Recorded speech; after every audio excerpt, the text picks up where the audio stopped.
Yoshua का ग्रंथ अध्याय 23। योशुआ का विदाई भाषण। जब इजरायलियों को अपने आसपास के सारे शत्रुओं से शांति मिली और बहुत समय बीत गया, योशुआ बूढ़ा हो गया और उसकी अवस्था बहुत अधिक हो गई। तब योशुआ ने सारे इजराइल को, उसके नेताओं, मुखियाओं, न्यायाधीशों और अधिकारियों को बुलाकर उनसे कहा, अब मैं बूढ़ा हो गया हूं और मेरी उम्र बहुत अधिक हो गई है। प्रभु तुम्हारे ईश्वर ने तुम्हारे कल्याण के लिए इन सब राष्ट्रों के साथ जो कुछ भी किया है, तुमने वो सब अपनी आंखों से देखा है, क्योंकि स्वयं प्रभु तुम्हारा ईश्वर तुम्हारी ओर से लड़ता था। देखो, यरदन से लेकर पश्चिम के महासमुद्र तक मैंने चिट्ठियों द्वारा उन राष्ट्रों की भूमि को तुम्हारे वंशों को दाएं भाग के रूप में दे दिया, जो अब तक वहां रहते हैं या जिनको मैं नष्ट कर चुका हूं। प्रभु तुम्हारा ईश्वर स्वयं उन्हें तुम्हारे सामने से हटा देगा, वो उन्हें तुम्हारे सामने से भगा देगा, जिससे तुम उनका देश अधिकार में कर सको, जैसा कि प्रभु तुम्हारे ईश्वर ने तुम्हें वचन दिया। तुम मूसा की संहिता के ग्रंथ में लिखी हुई सारी बातों का सावधानी से पालन करने का दृढ़ संकल्प करो और उससे तुम न बाएं भटको न दाहिने। तुम उन राष्ट्रों के साथ संबंध नहीं रखोगे जो तुम्हारे बीच रहते हैं। तुम उनके देवताओं का नाम लेकर न तो प्रार्थना करोगे और न शपथ खाओगे। तुम उन देवताओं की पूजा या आराधना नहीं करोगे। तुम्हें अपने प्रभु ईश्वर से संयुक्त रहना है, जैसा तुमने आज तक किया है।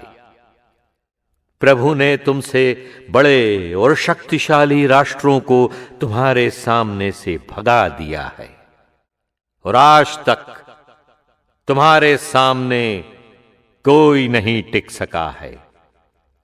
तुम में से एक योद्धा 1000 योद्धाओं को भगा सकता है, क्योंकि प्रभु तुम्हारा ईश्वर अपनी प्रतिज्ञा के अनुसार तुम्हारी ओर से लड़ता है। इसलिए सावधान रहो। तुम प्रभु अपने ईश्वर को प्यार करते रहो। जब तुम उससे विमुख हो जाओगे और अपने बीच रहने वाले राष्ट्रों से संधि करोगे, उनके साथ विवाह संबंध करोगे और उनसे मिलते जुलते रहोगे, तो ये निश्चय जान लो कि प्रभु तुम्हारा ईश्वर फिर उन राष्ट्रों को तुम्हारे सामने से नहीं भगाएगा, बल्कि वे तब तक तुम्हारे लिए फंदा और जाल बनेंगे। वे तुम्हारी पसलियों के लिए कोड़ों जैसे और तुम्हारी आंखों के लिए कांटों जैसे बनेंगे, जब तक तुम इस रमणीय देश में लुप्त नहीं होंगे, जिसे प्रभु तुम्हारे ईश्वर ने तुमको दिया है। देखो, मैं अब उस रास्ते से जाने वाला हूं जिससे सबको जाना है। तुम अच्छी तरह जानते हो कि प्रभु तुम्हारे ईश्वर ने तुमसे जो जो मंगलमय प्रतिज्ञाएं की हैं, उनमें से एक भी व्यर्थ नहीं हुई। हर एक प्रतिज्ञा पूरी हो गई है, एक भी व्यर्थ नहीं हुई।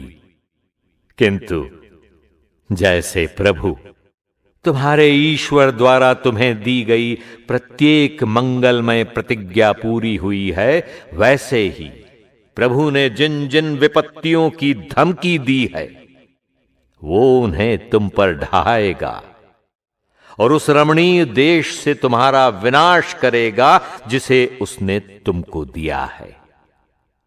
यदि तुम उस विधान को भंग करोगे जिसका पालन करने का प्रभु ने तुम्हें आदेश दिया है, यदि तुम अन्य देवताओं की सेवा और आराधना करने लगोगे तो प्रभु का क्रोध तुम पर भड़क उठेगा और तुम शीघ्र ही उस रमणीय देश से लुप्त हो जाओगे जिसे उसने तुमको दिया है। योशुआ अध्याय 23 की व्याख्या। सारांश। योशुआ ने अपने जीवन के अंतिम दिनों में इस्राएल के नेताओं को बुलाया और उन्हें ईश्वर की वफादारी की याद दिलाए। उन्होंने उन्हें ईश्वर की आज्ञाओं का पालन करने और अन्य देवताओं की पूजा से बचने की सलाह दी। विस्तृत व्याख्या। ईश्वर की वफादारी। योशुआ ने इस्राएल को याद दिलाया कि ईश्वर ने उनके लिए अद्भुत कार्य किए हैं, जैसे कनान की विजय। ये हमें ईश्वर के कार्यों के लिए आभारी होने का पाठ देता है। आज्ञाकारिता का महत्व। योशुआ ने उन्हें ईश्वर की आज्ञाओं का पालन करने के लिए प्रेरित किया। यह दिखाता है कि ईश्वर की आशीर्वाद को बनाए रखने के लिए विश्वास और आज्ञाकारिता आवश्यक है। अन्य देवताओं की पूजा का खतरा। योशुआ ने अन्य देवताओं की पूजा से बचने की चेतावनी दी। यह हमें सिखाता है कि हमारे जीवन में केवल ईश्वर ही हमारी प्राथमिकता होनी चाहिए।